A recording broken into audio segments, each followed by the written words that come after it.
Le bruit du métal raclant contre le béton était tout ce que je pouvais entendre. Mes gants étaient fins, déchirés au bout des doigts, et le poids de la boîte à outils menaçait de me briser les bras en deux. J'étais accroupi dans l'allée. Une traînée de graisse barrait ma joue quand sa voix fendit l'air humide comme un coup de fouet. Faire un travail manuel. Voilà ce que tu es devenu. Avant de commencer, laissez un commentaire pour nous dire d'où vous venez et de quelle ville vous regardez nos vidéos. Et après avoir regardé toute la vidéo, n'oubliez pas de nous dire ce que vous feriez dans cette situation. Soyez honnête. Dites-le moi dans les commentaires ci-dessous. Nous lisons chaque commentaire. Commençons. Chaque muscle de mon dos se figea. Le ton de mon père n'était pas seulement désapprobateur. C'était du mépris teinté de la joie suffisante de quelqu'un qui pensait vous avoir surprise à votre point le plus bas. Je levai les yeux et le vis, debout au bord de la foule. Car oui, il y avait une foule, toute ma famille élargie, des voisins, quelques-uns de ses partenaires de golf. Apparemment, tout le monde s'était rassemblé pour un barbecue en milieu d'après-midi dans le jardin. Et moi, j'étais là, agenouillé sur le gravier, les manches retroussées, une clé à molette à la main. Tu as fait honte à cette famille, gronda Théil, me désignant comme si j'étais une mauvaise blague exposée à la vue de tous. Une vague de rire parcourut le groupe. Je surpris le sourire narquois de ma sœur, ce l'emplissement de ses lèvres qui en disait long et qui signifiait toujours qu'elle savourait chaque seconde de mon humiliation. Mon estomac se noua, mais je me forçai à respirer calmement. Non pas que je m'en fichais, je m'en souciais plus que je ne voulais l'admettre, mais parce que j'avais appris il y a longtemps que si on leur donnait une réaction, ils s'en empareraient pour la mettre en pièces. Je posai la clé lentement, comme si j'avais tout le temps du monde. Mes paumes me brûlaient de l'avoir serrée trop fort. L'air estival était épais de l'odeur de viande grillée et d'essence, mais tout ce que je pouvais goûter, c'était l'amertume qui montait dans ma gorge. Il s'approcha, s'assurant que tout le monde pouvait l'entendre. Voilà ce qui arrive quand on jette son diplôme. Quand on se croit plus intelligent que les gens qui vous ont élevé. Regardez-la, les coudes dans la graisse, vivant dans un appartement délabré. Et c'est alors qu'une voix plus profonde et plus lente s'éleva au-dessus de sa tirade. Ça suffit, Henri. Toutes les têtes se tournèrent. Mon grand-père, un homme qui prononçait rarement plus d'une poignée de mots par semaine, se relevait de sa chaise. Ses mains tremblaient légèrement à cause de l'âge, mais son dos était droit, et son regard était fixé sur mon père comme celui d'un tireur d'élite. Il y avait une tension silencieuse, du genre qui fige même le vent. Le sourire suffisant de mon père vacilla une fraction de seconde. Grand-père s'avança, chaque mouvement délibéré, sa canne tapant contre les briques du patio comme un marteau de juge. Quand il s'arrêta à côté de moi, il ne baissa pas les yeux sur ma chemise tachée ou la saleté sous mes ongles. Il regarda mon père. Si tu penses que ceci est la honte, dit grand-père, sa voix lente mais tranchante comme un rasoir, alors il est peut-être temps que je leur dise ce que tu as fait. Il y a 30 ans, l'air sembla s'épaissir. Les conversations s'éteignirent en pleine phrase.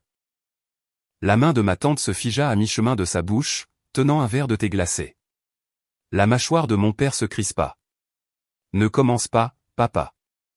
Mais grand-père ne l'écoutait pas. Il se tourna vers la foule, sa voix gagnant en force à chaque mot. Vous voulez parler de honte? Parlons de la nuit où tu as failli détruire cette famille. La nuit où tu m'as fait jurer le silence. Un murmure parcourut les invités. Mon pouls battait à mes tempes. Pendant des années, j'avais soupçonné mon père de cacher quelque chose. Mais la façon dont son visage se vida de toute couleur me dit que ce n'était pas un simple petit secret. C'était une arme chargée que grand-père avait gardée dans son étui pendant des décennies. Et maintenant, il visait. La voix de grand-père ne tremblait pas. Elle était basse et délibérée, comme s'il avait attendu 3 décennies pour prononcer ces mots à voix haute. Il y a 30 ans, Henri, commença-t-il, les yeux fixés sur mon père, tu te tenais dans ce même jardin et tu prétendais être le fils en or. Mais cette nuit-là, tu as failli ruiner tout ce pour quoi ta mère et moi avions travaillé. Les gens bougèrent sur leurs chaises. Même les enfants cessèrent de s'agiter. La main de mon père se resserra sur son verre jusqu'à ce que ses jointures blanchissent. Papa, tais-toi. Ce simple mot frappa plus fort qu'une gifle. Grand-père s'appuya légèrement sur sa canne, son regard balayant la foule. C'était l'été 94. Votre père, lança-t-il en direction de mon père, s'était vu confier 28 000 €. Pas son argent, notez bien. Des fonds de l'entreprise. De l'argent qui ne lui appartenait pas. Et savez-vous ce qu'il a fait? Personne ne respirait. Il les a perdus au jeu, un hoquet de surprise collectif s'éleva du groupe. Le visage de ma tante devint pâle. Un des amis de mon père faillit s'étouffer avec sa boisson. Grand-père continua, ses mots tranchant le silence épais. Il ne les a pas seulement perdus. Il a menti à tout le monde. Il a dit à sa mère qu'il avait été volé. Il m'a dit que c'était un investissement qui avait mal tourné. Il m'a supplié de ne pas appeler la police parce que cela détruirait le nom de la famille. Il se tourna pour faire entièrement face à mon père. Tu te souviens de cette nuit, Henri? Tu te souviens que j'ai vendu mon propre camion, que j'ai vidé mes économies juste pour que tu n'ailles pas en prison? L'air était maintenant électrique, lourd du poids de la vérité. Les lèvres de mon père se serrèrent, mais ses yeux balayaient les invités comme s'il calculait la gravité de la situation. Je restais là, figé, mes mains encore maculées de graisse, mon cœur battant à tout rompre dans ma poitrine. Pendant tant d'années, il s'était tenu au-dessus de moi, me jugeant, me rabaissant. Et pendant tout ce temps, il avait caché cela. Grand-père n'avait pas fini. Tu la traites de honteuse parce qu'elle travaille de ses mains. Elle gagne honnêtement sa vie. Elle ne ment pas, ne triche pas, ne vole pas. Elle ne traîne pas notre nom dans la boue en laissant son père payer pour ses erreurs. Les mots semblaient être du feu dans l'air. Le sourire narquois de ma sœur avait disparu. Elle regardait grand-père et papa comme si elle ne reconnaissait ni l'un ni l'autre. Mon père fit un pas en avant, la voix basse mais vive. Tu déterres de vieilles histoires pour la protéger.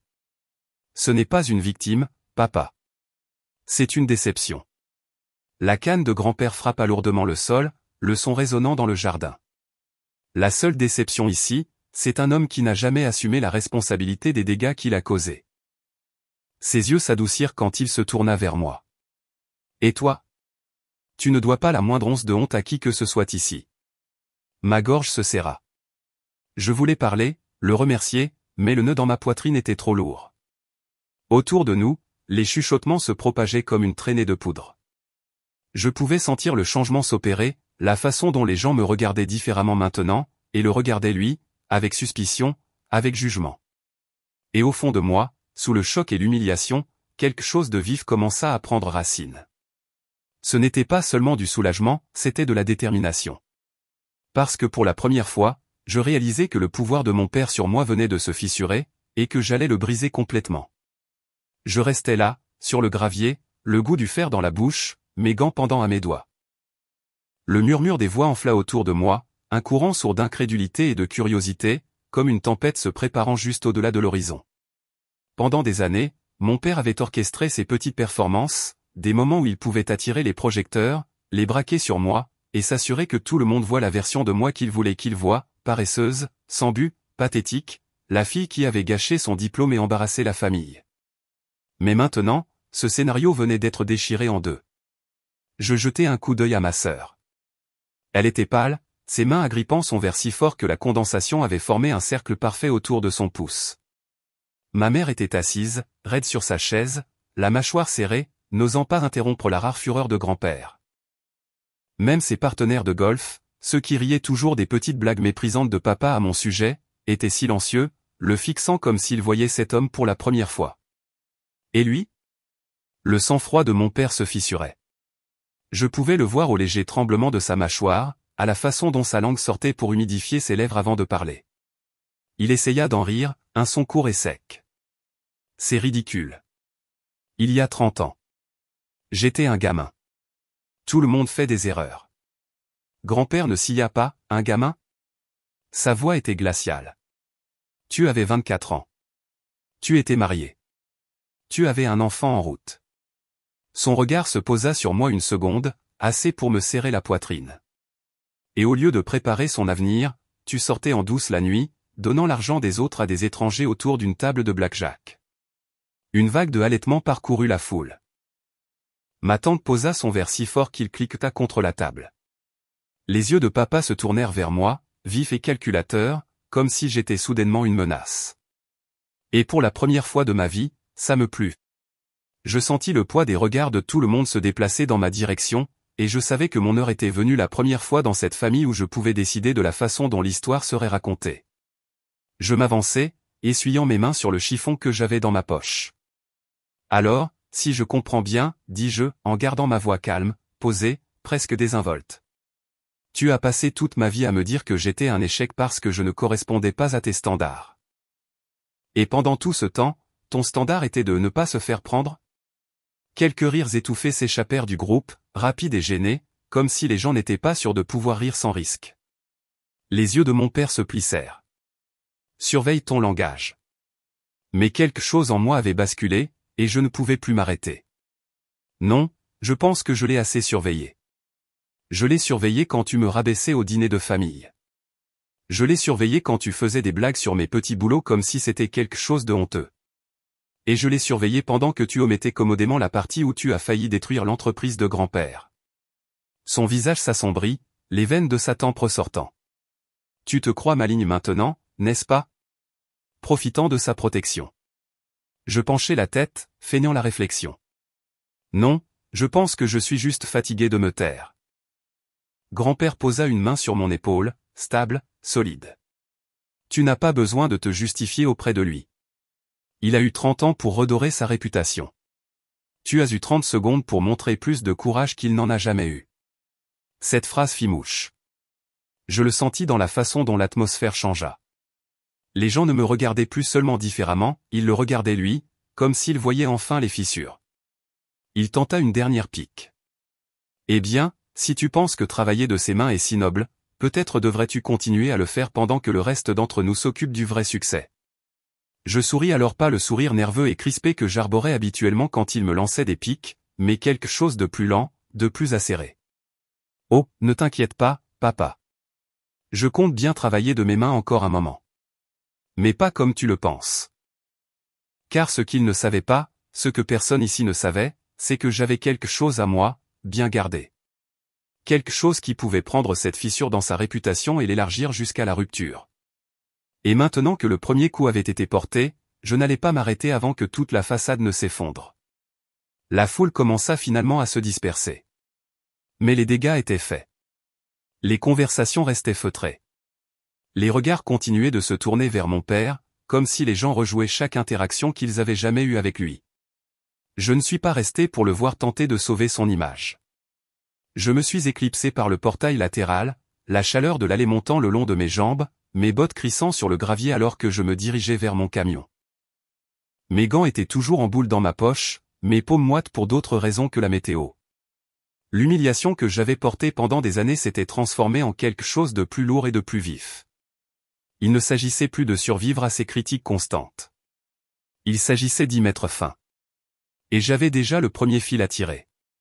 3 mois plus tôt, je nettoyais un vieux box de stockage que j'avais loué en partant de la maison. Enfoui dans une des boîtes étiquetées « Affaires de cuisine », se trouvait une enveloppe Kraft usée, portant l'écriture de mon père. Au début, j'ai cru que c'était de vieux papiers d'impôt qu'il avait jetés dans mes affaires par accident. Mais quand je l'ai ouverte, mon estomac s'est serré. Ce n'était pas seulement des formulaires fiscaux. C'étaient des lettres, des reçus, une poignée d'avis juridiques, tous portant le nom du même cabinet d'avocats en tête. Tous datés entre 1994 et 1996. Et ils n'étaient pas au nom de mon père.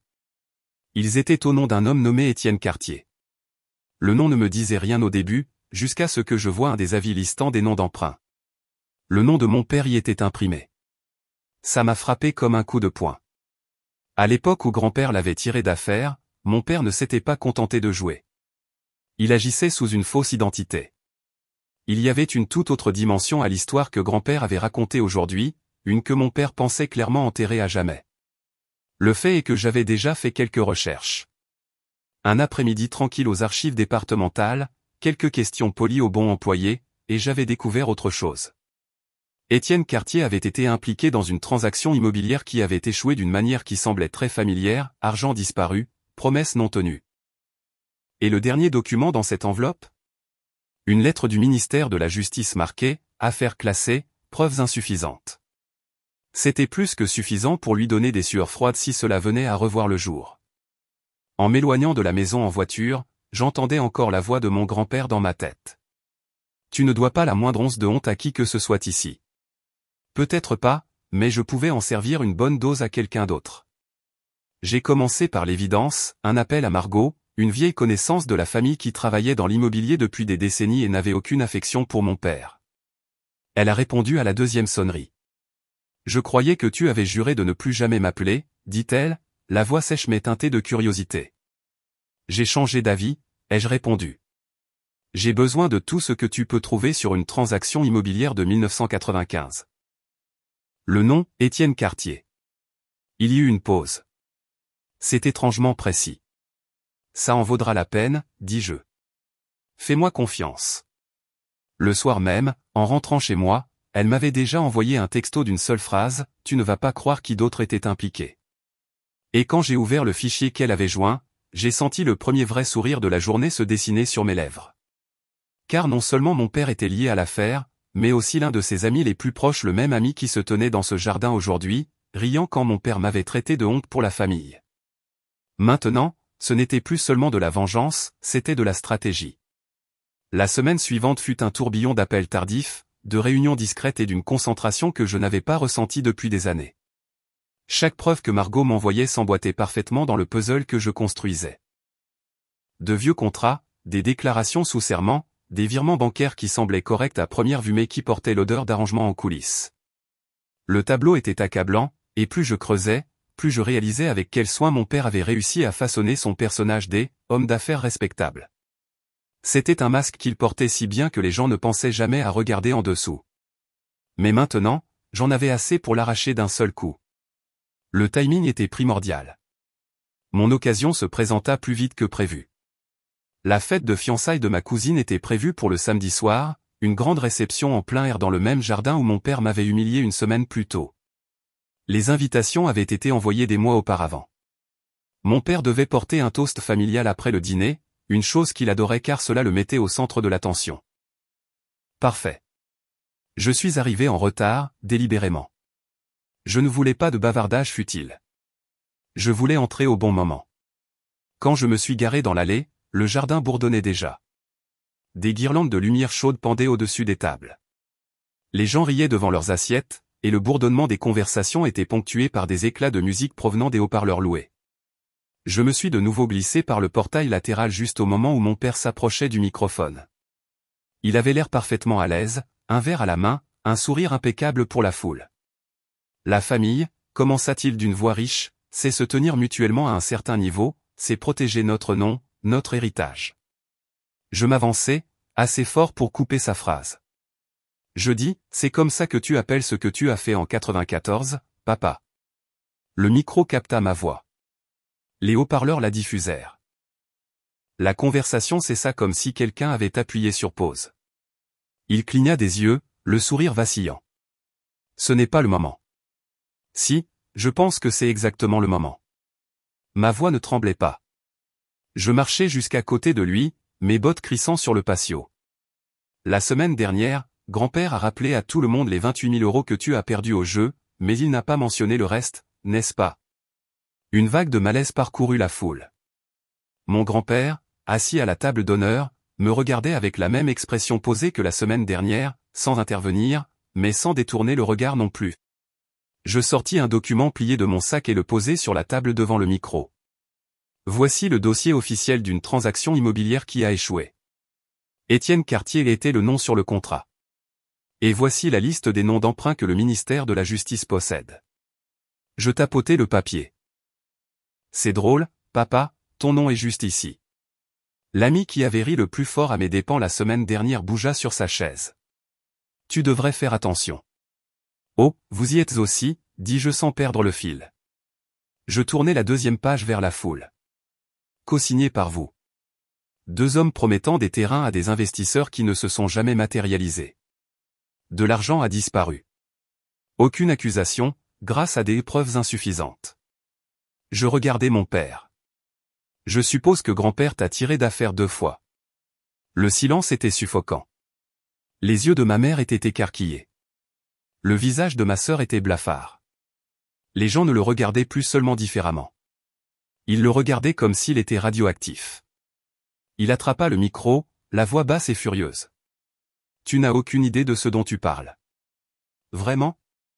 Je repris le micro, ma voix posée. Parce que j'ai tous les documents, tous les virements bancaires, toutes les lettres. J'ai des déclarations de 2 personnes qui étaient là cette année-là, et si quelqu'un ici en veut des copies, je serais ravi de leur envoyer par courriel ce soir.